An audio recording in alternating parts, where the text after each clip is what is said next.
Jacob.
Hello everybody, welcome back to a new edition here at J-Core Live, your one and only J-Core talk show here on Twitch. So to everybody out there, before we are going to start the show, I want to wish all of you a happy a happy new year. So there. So, okay, apparently we are going to start with giving Ayumi treats 5 minutes of combined. Yeah, it is DJ Candycore, so yeah, welcome to Combined Live, your one and only Combined show. So, yeah, once again, Happy New Year to everybody out there. I hope you guys had a great New Year. I definitely have a story to tell. That's later. Yeah, it's the first Monday of the year. So, let's see what the date today, the 3rd of January. So, yeah, let's do a quick shout out to, let's see, to everybody in the chat. Elite Joshua, Beskeroon, DJ Candycore, I'm the Banana, Tear, Singo 9085, G-Force, Asus, Aus, Devminion 909, Safaroons, Orange VR, DJ, Dexon, Tom CXR, and Dear Verso. So, yeah, what can I announce? Today we are going to listen to an awesome, well, I'm not, yeah, I don't know if it's awesome or not, but the thing is, it is definitely awesome because it is done by one of our community members. Tektheist has released SHUT-IN FM Vol.1, let's see, when was it? Somewhere in October. Yeah, it's, yeah, it released, I didn't heard yet, and yeah, you know, I think today it's a good day to listen to it and yeah, just share the music together. So this show is definitely dedicated to Tektheist. So yeah, what are we going to do? Are we going to? Hi Seppi, welcome to J-Core Live, one only J-Core talk show here on Twitch. So what are we going to do? Are we going to start with the 5 minutes combined segment? Okay, you know. Let's start the show. So I hope you guys enjoy today's show. And hi, Moloch T dash dash dash. Welcome to J-Core Live, one only talk show here on Twitch. So I hope you guys enjoyed today's show. There are several surprises. So yeah.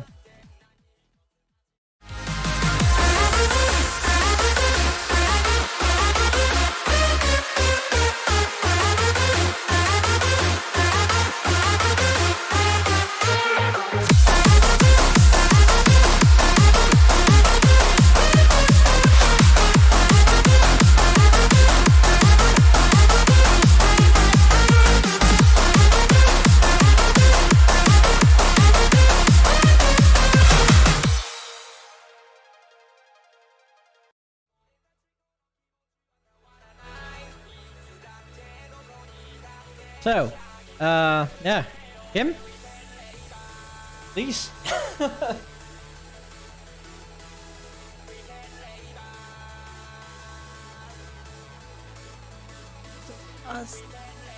Button is mine. Ooh, it changed some. Hey, it changed my face on this one. This one I like.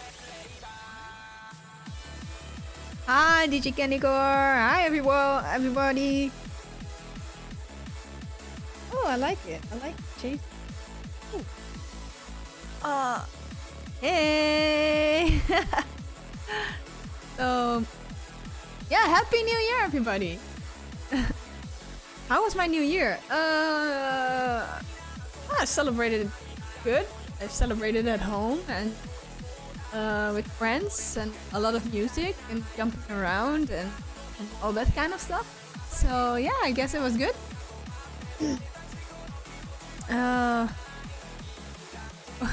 I would like to know what horses on ketamine did to you. Huh? Yeah. Oh, I think that burst my ears actually. There were several high notes in there that were quite sensitive for my ear. And if you don't know what kind of music if you don't know that it's going to be there, and suddenly that high pitched tune, it's like, whoa, what was that? So yeah, there was a lot of peep, but also peep afterwards, like beep. A lot of that as well. So that's, I guess, what it did to me. It's very sensitive. Oh, what's the weather over here? The weather is I think it's mild actually for January. I think it was about 10 or 11 degrees, something like that. Quite a lot of wind actually. So I wouldn't mind to have some nice weather, but not in January.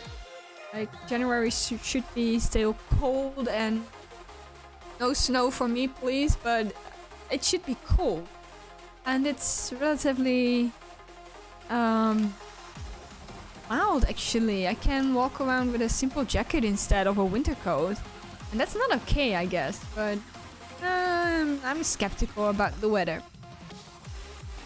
13 degrees. Yeah, that's something we measured as well. Yeah. I don't like the cold actually. To be honest, I'm more of a spring, summer, and autumn person. But it's like only until May. That's the part where I'll kind of go into hibernation mode or something like that, because I once remember that we once had snow in April, and oh boy, was I like, oh, I really dislike snow so much. Like, I hate it actually. So having snow in April was killing, literally.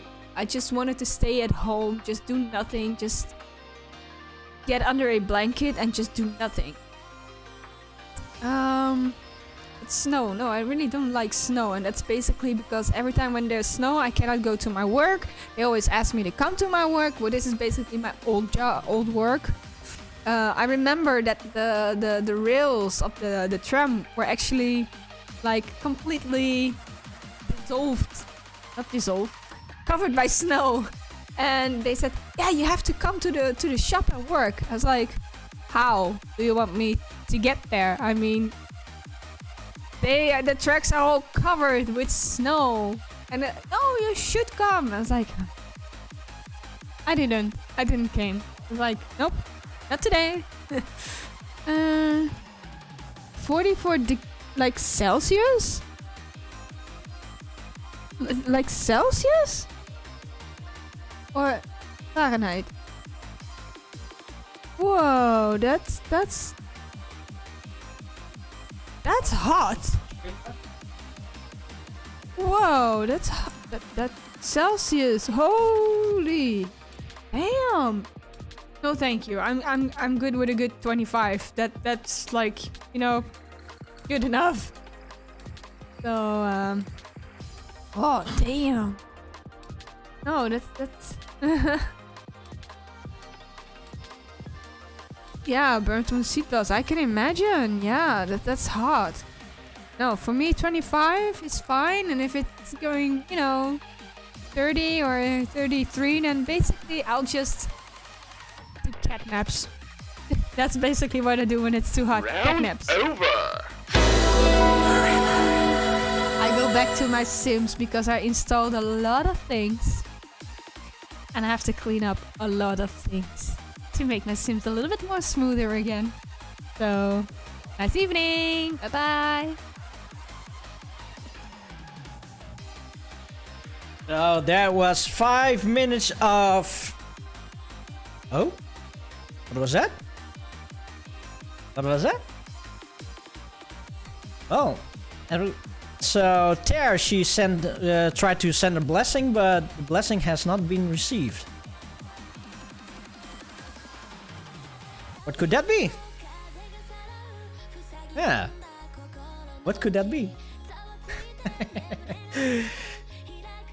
So something did happen, but I am not going to tell yet what it is.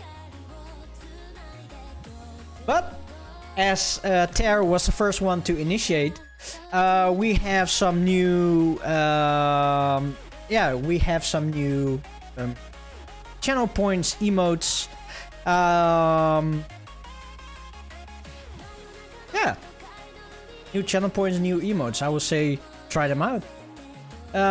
Somebody, just redeem like.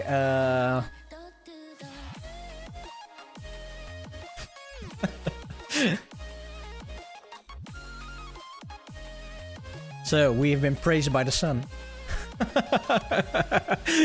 And this is also thanks to Harley.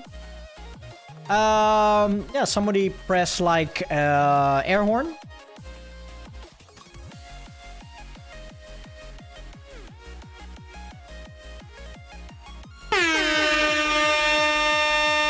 Oh, automations.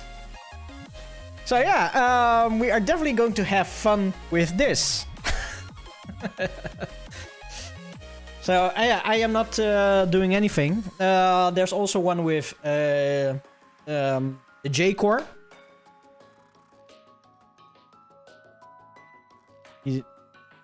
Air horn is good for 24-hour streams.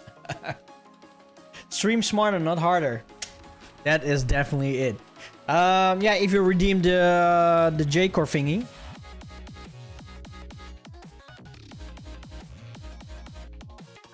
You guys...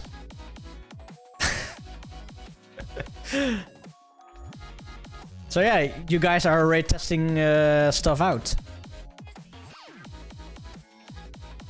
No, it doesn't mute me.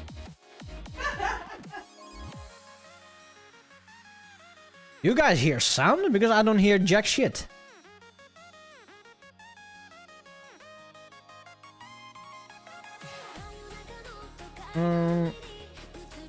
Okay, so I still need to work on the sound issues.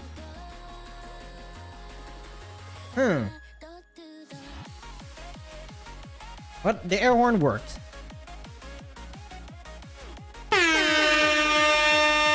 Okay. Okay, then let me check.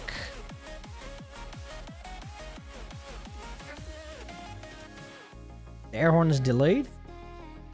And the thing is, yesterday everything worked.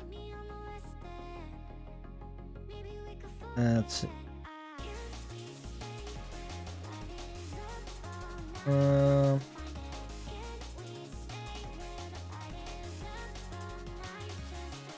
Yeah, as you can see, it's still a work in progress.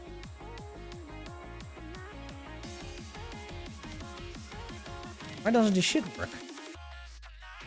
Everything worked yesterday.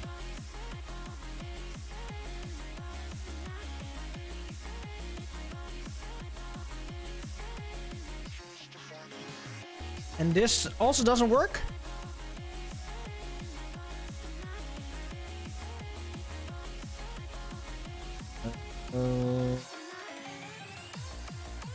Yeah, it is definitely off to a good start, apparently. Well, let's try again. Maybe it works now.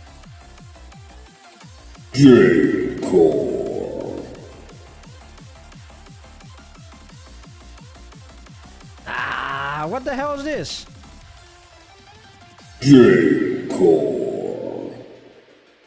Oh, wait, maybe...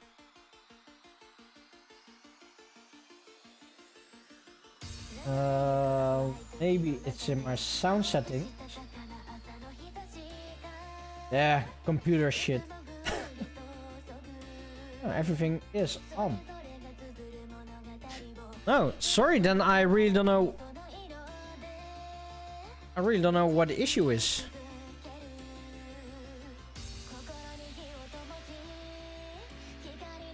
The air horn works. Okay, so that is good.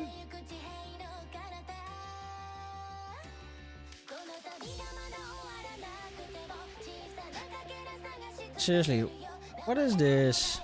Ah, everything worked yesterday.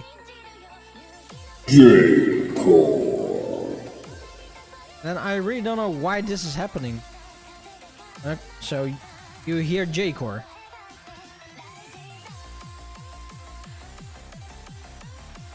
So... okay.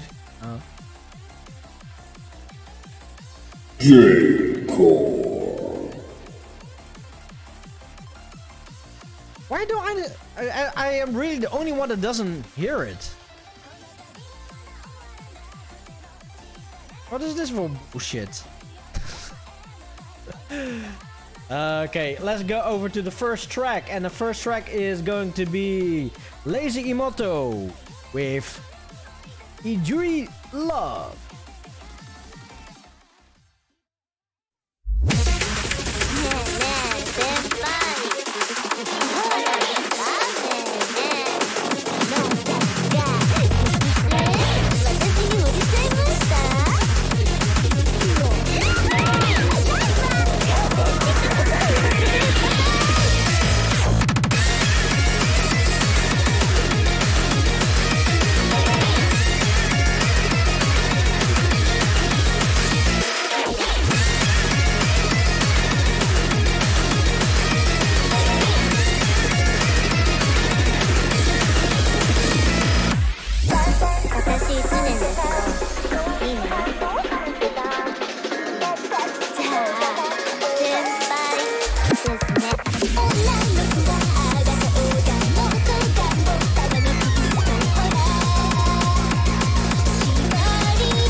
So that was the first track, and it was Lazy Emoto with Ijuri Love.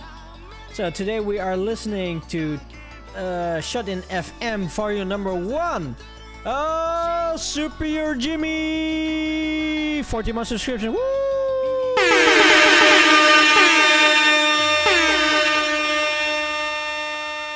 Hey, but I also don't hear a sound on that one.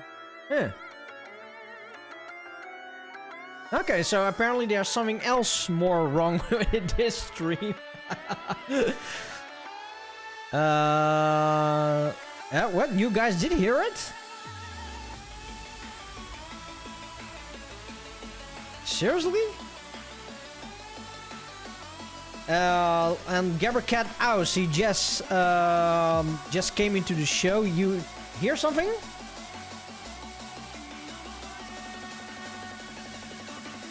So then it's maybe my GoXR that doesn't connect well. Okay. Well, let's try something out. System out.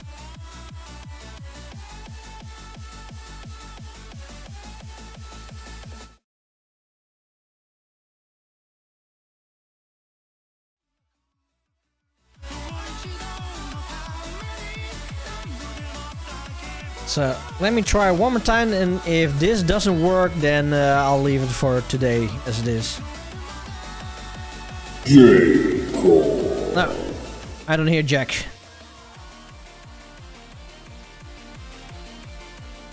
Okay, well, you guys hear it, so yeah, I'll do for that. So yeah, 2022. What are we going to do this year? Well, this year we are definitely going to get a lot of technical difficulties. Like today, this is day 1 of the year, and already multiple technical difficulties. Because yeah, what is a show without technical difficulties over here? Because yes, we are such a professional show. I gotta cry. Yeah, but yeah, later this evening, in about half an hour, we are going to have an interview with Tektheist, and we are going to talk about this album, the SHUT-IN FM Vol.1. There are 12 tracks on this, yeah, on this album. What else? Yeah, 12 tracks. Tektheist will probably tell a story about that later on the interview. Yeah, let's listen to the next track. Let's see. I have way too many windows open here. So the next track is Aki with Shining Cilium.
That was Aki with Shining Psyllium. So there are a lot of chatters out there today. Holy hell. So let's do a quick shout out to Tektheist, Orin, VR DJ, Zeppy, ZV, Dexon, Def Minion, Garacat, Aus, That's Why, G-Force, Aus, Mona Moai, no, Mona Monai. I'm the Banana Powder, 3Pig, DJ Scoop, Pizza, DJ Candy Corn, Moloch, Tear, Superhero Jimmy, Kipo, T-Dash, Safaroon, Stomp CXR, Reversal, and Cole's Bard. And also to Mona Mona AI. Thank you very much for the 100 bits. Woo, this one goes out to you. Hey. There we go. So there's apparently a lot of things wrong because even I don't hear the bits, I don't hear the subscriptions. I really need to figure out what the problem is. Yeah, the problem is me. It's always me. Oh, wait a minute. I suddenly realize. No, it couldn't be. Oh yeah, Powtall, sorry. Thank you very much for the 16-month subscription. Woo! This one goes to you.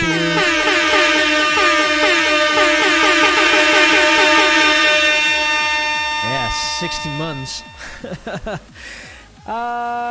Yeah, so what have you guys been doing at New Year's Eve and New Year? I want to hear what you guys were doing. As for me, Kim and me, we decided to go to, a party. It was sort of company party from the hardcore radio with only invitees. The only thing is we went there at 8 o'clock in the evening, and we pretty much got shut down at 10:30. Yeah, shut down. I hope not shut down. Shut down by the popo. So then we decided to come over here to the house, where I played a 2-hour set, and that's pretty much how our New Year's Eve went. Oh, and also I got something cool for Christmas. Wait, I really do need to show you guys this. Oh, this is the wrong camera. Then I need this one.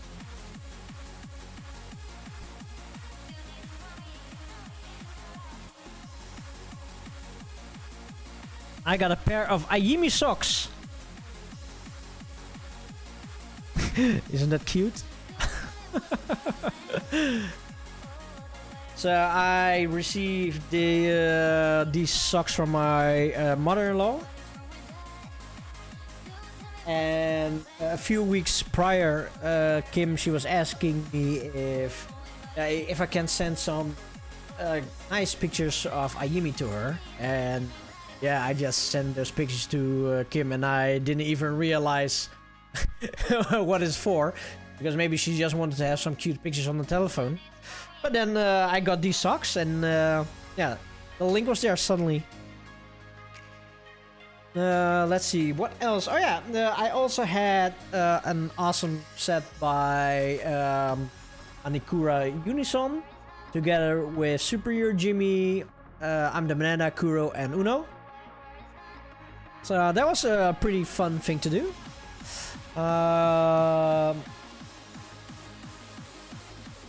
Yeah, Lazy Moto was there as well. T-Dash was there as well. Who did I miss? I missed two other guys. Brainshit was there. Cheesecake. I am still missing somebody. So let's see. What are you guys saying in the chat? Let's see. Okay, so you didn't hear the noises of the biddies. So I need to figure out that problem, because last week it still worked. So I don't know if it's like because of how I call it for OBS. I hope so. Let's see. Zeppy CV raving in VRC.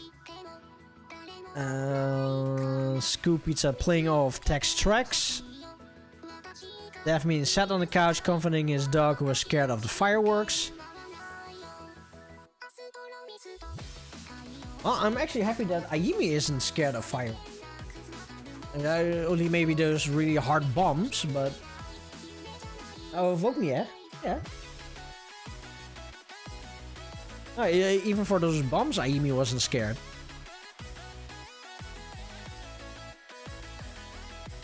Nah, she doesn't run away. That's true. Let's see. Colesbard awaited the savage massacre that was the fireworks on the border and slept gracefully. Well, we kind of woke up like at 4 o'clock. No, 5 o'clock in the morning or 4 o'clock in the morning with a bomb. And suddenly out of nowhere, boom! Oh yeah, in case that you guys don't notice, here in the Netherlands during New Year's Eve and New Year itself, it's always a war zone. Everybody just throws the fireworks in there and it's a Dutch thing. Let's see. Orin had a small drink, ordered 6 bottles of sake, ordered some Monogatari OSTs, went to New Year's Eve VTVR party for a bit, got a little sick and something, still recovering. Oh, Orin. Get well as soon as possible with speedy recovery. I hope that even though that you got a little sick, that you did have a good time. And Superior Jimmy, I did not got arrested. But apparently the MA was on the way. Yeah, the ME. The ME. What is the ME in? SWAT team, I guess? English? I think there was a SWAT team. We heard that that there was already a bus on the way. So we pretty much went away pretty quickly. Let's see. Orange still on vacay. Oh, nice. Tom CXR listened to the Anikura countdown event, trying his best to stay awake until midnight. Oh, really awesome that you still came by at my set, Tom. Banana enjoying music for the most of the evening. Anikura Unison, a bit of Brown Wave Crush stream and my stream. Also, Banana, thank you very much for being there. Superior Jimmy was a refugee and went to Germany. Well, there everything things are at least open. Dash, party hard at Anikura, Unison New Year's Eve countdown until we pass out. Sounds like a good party. Let's see. Gabbercat House. City was under some COVID restrictions, so no clubbing. Set up tents in a mate's backyard and had a drunk shenanigans instead. Sounds like a really awesome party. Let's see. We're now at the socks. Being enthusiastic over socks makes you an adult. Well, Bart, that is actually...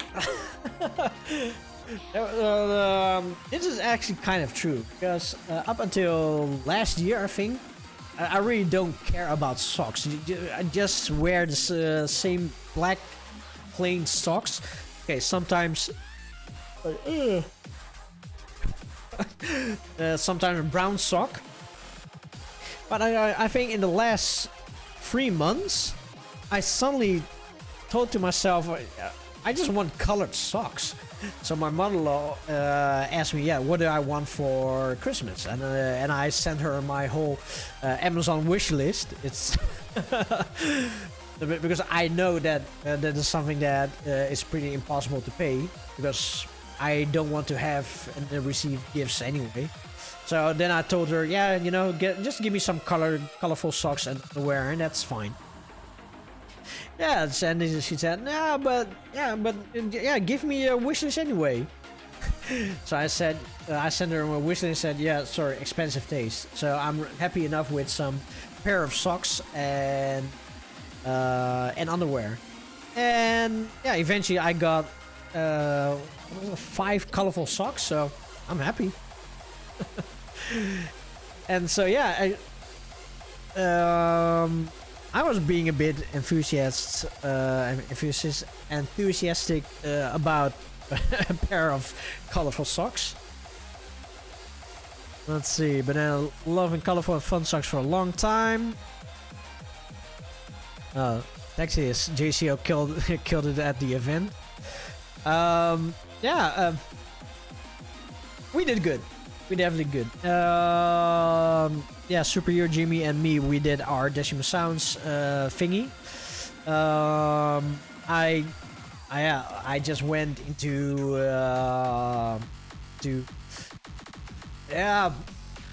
J-pop and K-pop. That's what I did, and Jimmy did some Eurobeat. Yeah, it pretty much is like what Decimal Sounds is.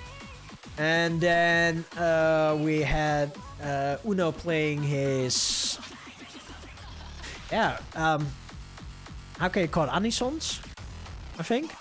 It fit in perfectly. Then came Banana with his slow to fast stuff, and then Kuro with the weep stuff. I kind of felt out of place with the music that I was playing, because I've been there for most of the events, and this was mostly anisons, and of course Anikura. That's why. But yeah, I just went there and said, you know what, I am going to do the thing what I'm doing at Decimal Sounds. I did play 3 D4DJ tracks, some really old Decimal Sounds classics.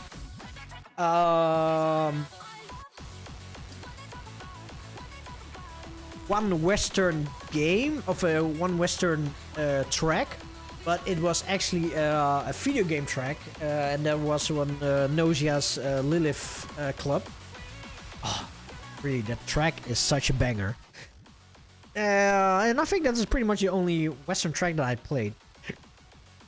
Let's see, Power Tool playing Final Fantasy XIV, doing the ultimate dungeon, one of the latest raids, watching Cabaret. Cabaret. How do you pronounce this in English? Cabaret? And this strange movie about Western stories in a single thing. Something called Scruggs or something. Being depressed a few times. Don't ask. He think COVID is hitting me a bit. Feeling lonely sometimes. New job is giving him some perspective work on new projects in his free time as well. And he picked up Dungeons and Dragons again with some friends. I don't watch Cabaret myself. Thanks, Banana of Def Minion. Feeling lonely sometimes. It's sometimes, being lonely. It does, It's sometimes it is kind of, not sometimes, most of the time, if one is alone, especially in these kind of days, it isn't really always a good thing. So with the I hope that at least you had a good New Year's Eve. But you picked up the Dungeons and Dragons, so that is kind of good. And I actually never really picked up Dungeons and Dragons. Let's see, Superior Jimmy, there was 60 plus DJs, you're missing more than 1 or 2. I definitely miss quite a lot, but most of the times from the morning until the evening, I was just here behind and working on some stuff. Let's see, Banana listen to NDXJCO bits, and then Ponder Beats bit, and then some DJs around that.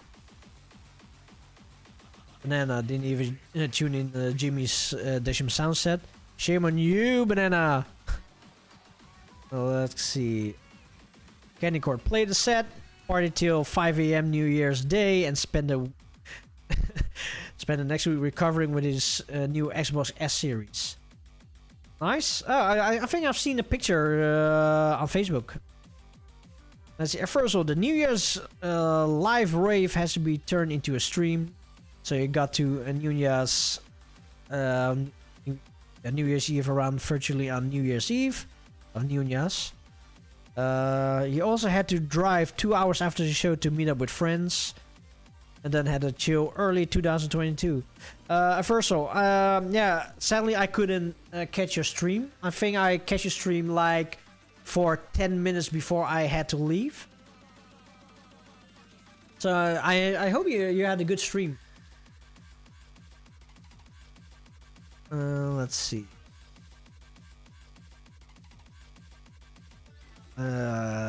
Dexon's cat is deaf, so you would run away with fireworks instead. Joe goes to war in the streets. Banana's cat hates fireworks, so she was scared basically all weekend. And Jake Star Games, a 3-month subscription. Woo!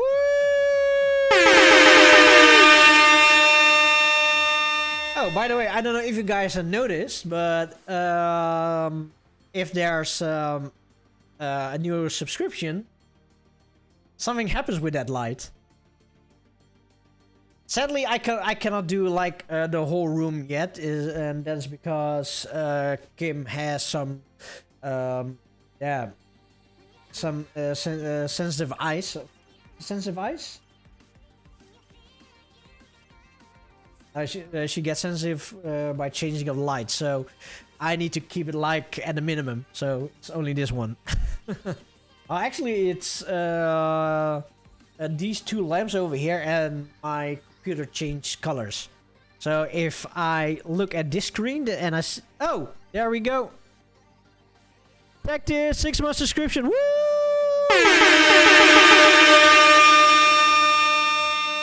Thank you very much. So yeah, in case that you just saw, I was looking at the screen. I saw a red light going on.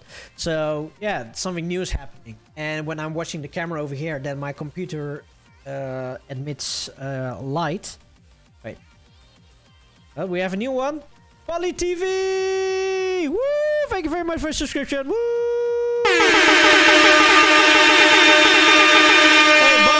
Time ago.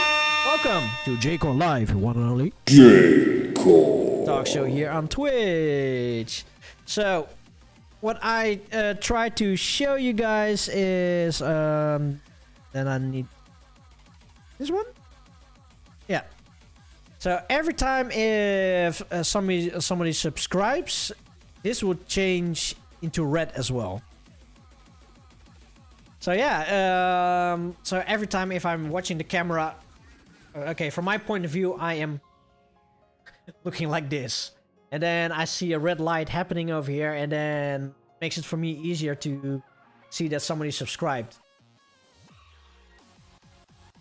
So yeah, some new changes.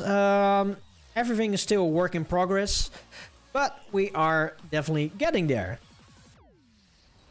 Let's see, what else do we have? That she's gone wild. Alright, Orin's getting better with meds. Good to hear. Let's see.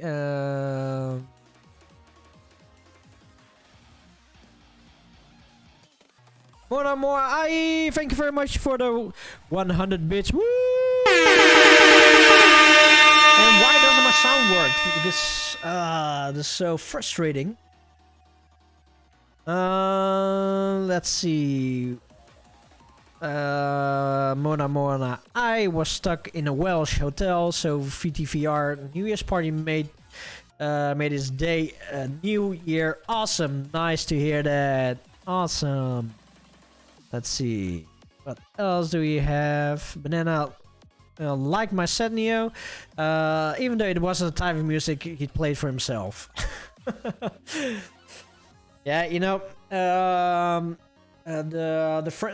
one of my friends that actually came with us, he really likes uptempo and and he likes peep kicks pretty much.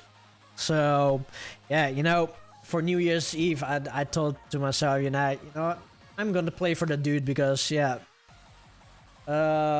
He doesn't go out much. Actually, he can. And yeah, he also had to miss a lot of parties this year. So this time I decided I am going to play tracks what he would like. I must confess, this isn't really the type of mixes I would do myself. Well, yeah, actually, I would, except for all the peep kicks. Sometimes it's fun. Let's see, Banana. The Noisia track came out of nowhere. Love that. I'm really happy you love that. Because the track is really such a banger.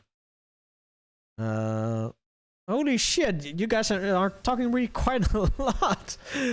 Damn, I need to okay. Yeah, I'm definitely happy. I need to scroll down a little bit more. Let's see Super Jimmy, but the stand-up comedy in English is cabaret. It's cabaret. Cabaret is it's comedy in English. Oh yeah. Cabaret, inderdaad. Orin. You played Noisia? Yes, I did. Watch The Matrix 4. Wish he didn't have. I still need to watch The Matrix 4. So I'm still going to do it. Let's see. Daphne, when it comes being lonely, there's a wonderful Dutch thing. And schizofreen is nooit alleen. That's a good saying. Let's see. Superhero Jimmy watched Kung Fu Panda because Superhero Fab wanted to watch it again. Nice. Kung Fu Panda. Oh yeah, I've seen the movie too. Pauto still trying to finish Witcher season number 2. Awesome show.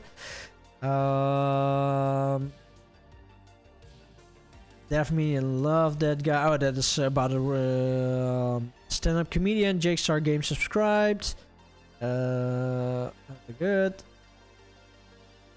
Oh, and an anonymous gifter also gifted to Tektheist. Thank you very much, anonymous. Woo!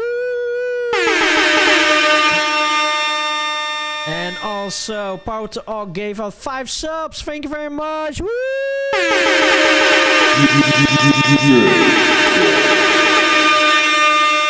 Holy shit, I am missing quite a lot. And Dexon cheered 500. Thank you very much for the cheers. Woo! Oh shit, we're also in the hype train. Holy damn.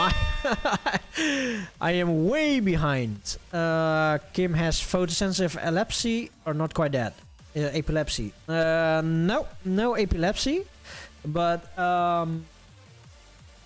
what? Oh, oh, yeah, I can't remember that. It apparently it runs in the family. So I just got reminded again. Jake Star Games also played a little bit of Xenoblade Chronicles and really close to the end, but stuck at a certain point. Well, that was with me with several games. Kingdom Hearts, I was like quite far, but I stopped somewhere and I never picked it up. Final Fantasy 15, I was at the last chapter. I stopped playing and never continued. I really need to pick that up. Once again, thank you very much, Power to all, for the 5 gifted subs. Woo! Oh my god! Holy shit! Oh man. Yeah, there's love peace with that coming and all of this. Oh, holy shit. Oh, Dr. Nope, subscribe. Thank you very much for the subscription. Woo!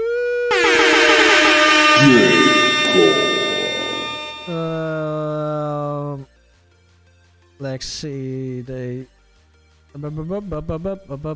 So, Kraid, hi, welcome to Jacob Live in One Only. Dogs are here on Twitch. Am I almost there? Holy shit. Oh, combine is just. How long ago have you been redeeming the Let's Have a Break and the Let's Have a Music thing? 10 minutes ago or something like that? Oh, just okay. So then that means I'm almost at the end. Jake starting Final Fantasy probably stopped and stopped the part that has level 88 enemies and level 50. Well, actually with Final Fantasy 15, I think on the first chapter I was already level 60.